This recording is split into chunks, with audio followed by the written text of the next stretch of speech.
भक्तों, ओम नमः शिवाय, श्री शिवाय नमस्तुभ्यम, जय श्री महाकाल। जी हाँ भक्तों, क्या आपका भी जो बच्चा है उसका जो मन है वो पढ़ाई में बिल्कुल भी नहीं लगता। आप लोग बहुत ज़्यादा परेशान हो उसकी पढ़ाई के लिए कि आखिरकार हमारा जो बच्चा है वो पढ़ता क्यों नहीं है। जब भी आप उसको पढ़ाने के लिए बैठाते हो तो इधर उधर के कामों में लग जाता है, लेकिन पढ़ता बिल्कुल भी नहीं है। तो ऐसे में कौन सा उपाय करें कि आपका जो बच्चा है वो अच्छे तरीके से पढ़े, अच्छे तरीके से आगे बढ़े। आज की इस वीडियो के माध्यम से हम आपको बताने वाले हैं कि आपको करना क्या है। तो बस उपाय ध्यान से सुन के अच्छे से करिएगा ज़रूर। अगर आपने आज का ये उपाय ध्यान से सुन के और अच्छे तरीके से कर लिया तो अवश्य रूप से आपका जो भी बच्चा है जिसका भी मन जो है ना पढ़ाई में नहीं लगता, अवश्य रूप से उसका जो मन है ना वो पढ़ाई की ओर लगेगा ही लगेगा, आकर्षित होगा ही होगा। क्या करना है, कैसे करना है, पूरा आपको बताने वाला हूँ और अच्छे तरीके से आपको समझाने वाला हूँ। तो बस उपाय ध्यान से सुन के अच्छे से करिएगा ज़रूर। अगर आपने आज का ये उपाय कर लिया ना तो आप खुद ही देखेंगे कि आपके बच्चे का जो मन है वो पढ़ाई की ओर अपने आप आकर्षित होगा ही होगा।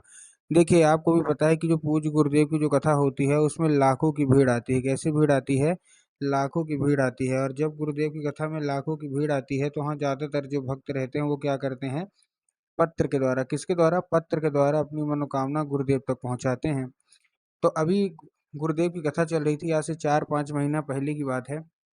गुरुदेव की कथा चल रही थी और गुरुदेव की कथा में लाखों की भीड़ आई। अब जब गुरुदेव की कथा में लाखों की भीड़ आई तो वहाँ ज़्यादातर जो भक्त थे ना उन्होंने क्या किया, पत्र के द्वारा अपनी मनोकामना गुरुदेव तक पहुँचाई। अब जब गुरुदेव के पास पत्र पहुँचा और गुरुदेव ने पत्र पढ़ा तो वहाँ गुरुदेव ने देखा कि ज़्यादातर जो भक्त है उनकी क्या है, केवल और केवल एक ही मनोकामना है कि गुरुदेव, हमारा जो मतलब बच्चा है उसका जो मन है वो पढ़ाई में बिल्कुल भी नहीं लगता। कृपया करके कोई उपाय बता दें ताकि हमारे बच्चे का जो मन है ना वो पढ़ाई की ओर लगने लगे, पढ़ाई की ओर आकर्षित होने लगे।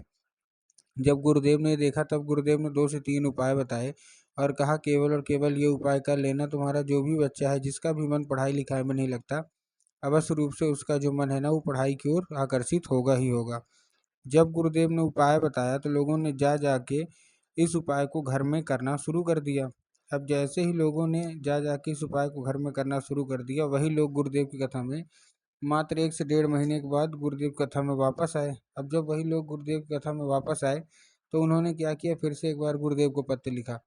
लेकिन ये वाला जो पत्र था ये गुरुदेव को धन्यवाद के रूप में पत्र था कि गुरुदेव धन्य हो आपका, आपके द्वारा बताया गया उपाय हमने कर लिया है। हमारी सारी की सारी इच्छा, सारी की सारी जो मनोकामना थी वो सारी की सारी पूरी हो गई है और ये केवल और केवल आपके द्वारा बताए गए उपाय के कारण ही हुई है। आपका कोटि कोटि धन्यवाद। तो देखिए, जो लोग भी मेरी आवाज़ अभी सुन रहे हैं ना, अगर आपको भी जानना है कि आखिर ऐसा कौन सा उपाय है जिसको करने मात्र से जो बच्चे होते हैं वो बिना कुछ बोले, बिना कुछ कहे, केवल और केवल अपने आप पढ़ाई की ओर आकर्षित होने लगते हैं, तो चलिए हम बताते हैं आपको आज की इस वीडियो के माध्यम से कि आपको करना क्या है। तो बस उपाय ध्यान से सुन के अच्छे से करिएगा ज़रूर। अगर आपने आज का ये उपाय ध्यान से सुन के और अच्छे तरीके से कर लिया तो अवश्य रूप से जो कोई भी इच्छा मनोकामना है ना, सारी की सारी मनोकामना पूरी होंगी। और आपका जो भी बच्चा है जिसका भी मन पढ़ाई लिखाई में नहीं लगता, अवश्य रूप से वो बिना कुछ बोले, बिना कुछ कहे, केवल और केवल पढ़ाई ही करेगा। ठीक, तो चलिए चलते हैं उपाय की ओर। लेकिन उससे पहले चैनल पे अगर पहली बार आए हैं और आवाज़ मेरी पहली बार सुन रहे हैं तो वीडियो कर दें लाइक और चैनल को भी कर लें सब्सक्राइब, ताकि पूजनीय पंडित प्रदीप जी मिश्रा के रोज नए नए उपाय जो कि मैं उनकी कथा से सुनता हूँ, श्रवण करता हूँ, सबसे पहले मैं आपको प्राप्त करा सकूँ। ठीक, तो देखिए, जो हमारा पहला उपाय है वो 3 काली तिल और 1 धतूरे का उपाय है। इस उपाय में आपको करना क्या है, 3 काली तिल और 1 धतूरे के उपाय में आपको करना क्या है, सिंपल सा, अपने बच्चे के हाथ में देना है और उसको भेज देना है कहाँ, सीधा सीधा शिव मंदिर। अब जैसे ही आपका बच्चा शिव मंदिर पहुँचेगा, शिव मंदिर पहुँचने के बाद उसको बोलिएगा कि दक्षिण दिशा में खड़ा हो जाए और उत्तर की ओर अपना चेहरा कर ले। अब देखिए, दक्षिण और उत्तर में भी बहुत सारे लोग कंफ्यूज होते हैं कि दक्षिण क्या है, उत्तर क्या है, हमको थोड़ा साफ साफ बताओ। तब गुरुदेव ने साफ साफ बताया है कि आप जिस भी शिव मंदिर जा रहे हैं ना, उस शिव मंदिर का जिधर साइड जलाधारी होगा, आपको अपना चेहरा उधर साइड करके खड़े हो जाना है। ठीक, खड़े हो गए आप।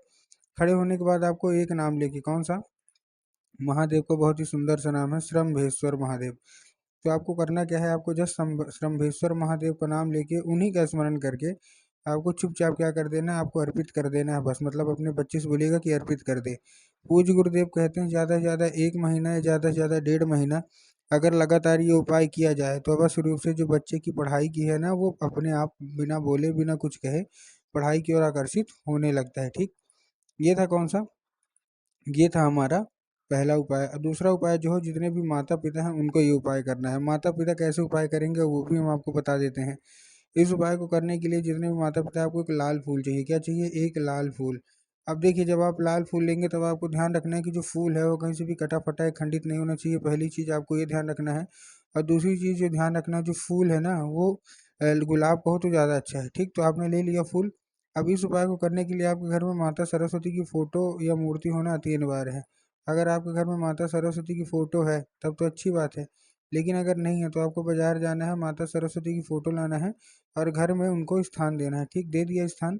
स्थान देने के बाद आपको करना क्या है, शाम के वक्त जब आपके घर में पूजा पाठ होती है ना, तो आपको शाम के वक्त क्या करना है, आपको लाल फूल अर्पित करना है और माता से उसको औषधि के रूप में मांगना है कि माता, हमारा जो बच्चा है उसका जो मन है वो पढ़ाई में बिल्कुल भी नहीं लगता, कृपया करके हमको इसको औषधि के रूप में प्रदान करिए। अब क्या होगा, अभी औषधि का रूप ले लेगा, तो बस आपको क्या करना है, उसी रात क्या करना है, उसी रात आपको क्या करना है, जब आपका बच्चा अच्छे तरीके से खाना पीना खा के सो जाए ना, तो आपको वो लाल फूल उठाना है और अपने बच्चे के माथे पे 2 से 3 बार आपको फेर देना है बस। पूज्य गुरुदेव कहते हैं कि अगर आपने ऐसा कर लिया तो अवश्य रूप से जो फूल है ना उसके जरिए स्वयं माता सरस्वती उसके दिमाग में प्रवेश कर जाएंगी और उसका जितना भी दिमाग इधर उधर के कामों में लगता है वहाँ से ना लग के केवल और केवल जो उसका दिमाग है ना वो पढ़ाई की ओर लगेगा ही लगेगा। ठीक, ये था कौन सा, ये था हमारा दूसरा उपाय। अब हम चलते हैं अपने तीसरे और आखिरी उपाय की ओर। अब देखिए, जो हमारा तीसरा और आखिरी उपाय है, इस उपाय में आपको करना क्या है, जो तीसरा और आखिरी उपाय है इस उपाय में आपको एक पान का पत्ता लेना है और पान के पत्ते के ऊपर आपको शहद का लेपन कर देना। किसका? शहद का। ठीक, शहद का लेपन आपने कर दिया। अब शहद का लेपन करने के बाद आपको करना क्या है, जैसे आपने शहद का लेपन किया, शहद का लेपन करने के बाद अपने बच्चे के हाथ में दे के उसको भेज देना है कहाँ, सीधा सीधा शिव मंदिर। अब जैसे शिव मंदिर पहुंचेगा आपका बच्चा, उस आपके दिमाग में होगा कि जाएंगे बाबा भोलेनाथ के ऊपर अर्पित करवा देंगे, जो कि पूर्णतः गलत है। आपको बाबा भोलेनाथ के ऊपर अर्पित नहीं करवाना, आपको माता सुख सुंदरी के ऊपर अर्पित करवाना है। ठीक, अब देखिए, जिसको पता है कि माता सुख सुंदरी की जगह कहाँ होती है उनका तो ठीक, लेकिन बहुत सारे लोगों को यही नहीं पता कि माता सुख सुंदरी की जगह होती कहाँ है। तब गुरुदेव ने साफ साफ बताया कि जो जलाधारी है ना, जलाधारी के बिल्कुल बीचों बीच माता सुख सुंदरी की जगह होती है। तो आपको करना क्या है, माता सुख सुंदरी की जगह पे आपको चुपचाप क्या करवा देना है, आपको अर्पित करवा देना है बस। पूज्य गुरुदेव कहते हैं कि अगर माता सुख सुंदरी आपसे प्रसन्न हो गई ना, तो अवश्य रूप से जो कोई भी इच्छा है आपके अंदर और जो कोई भी मनोकामना है, सारी की सारी इच्छा, सारी की सारी जो मनोकामना है वो अवश्य रूप से पूरी होंगी ही होंगी। और आपका जो बच्चा है जिसका मन पढ़ाई में बिल्कुल भी नहीं लगता, वो बिना कुछ बोले बिना कुछ कहे केवल और केवल पढ़ाई ही करेगा। ठीक, तो उम्मीद करता हूँ जितने भी मैंने आपको उपाय बताए सारे के सारे समझ में आ गए होंगे, उपाय अच्छे लगे हों तो एक बार कमेंट बॉक्स में हर हर महादेव अवश्य रूप से जरूर लिख दें, ताकि आपको रोज नए नए उपाय जो गुरुदेव की कथा से आते हैं सबसे पहले मैं आपको प्राप्त करा सकूं।